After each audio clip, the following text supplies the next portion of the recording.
ជាក្រោយមកបងច្បាស់ជារកអូនអីឃើញបងសំខ្លួនឯងភ្លេចអូនភ្លេចអូនមិនបានជឿអូនយ៉ាងក៏យ៉ាងเป็นតែស្នេហាគឺអូនសាប់អូនខំទិញអាត្មាឲ្យតែជីផ្សាមានតែមួយកំហើយមិនស្រឡាញ់ពីព្រោះអូនបានទៅតាមមានតែតែលើកទាំងសន្យាជីផ្សាអូនឡងតែពេលជីបងសូឡាញ់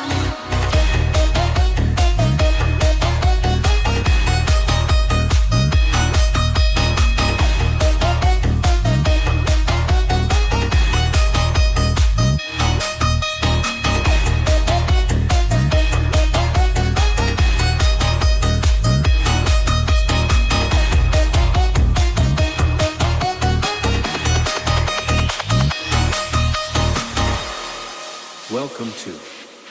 the Winston Black Team. ពេលឆ្នាំមុនបងតែគឺដូនម្ដងណាស់គឺផ្សារនឹងរូបភាពដែលអូនបានផ្ញើឲ្យខ្ញុំធ្វើឲ្យខ្ញុំខំប្រឹងប្រែងបន្តជាកម្លាំងចិត្តដែលឲ្យខ្ញុំជំនះជីវិតដល់កាប់របស់បងគឺមក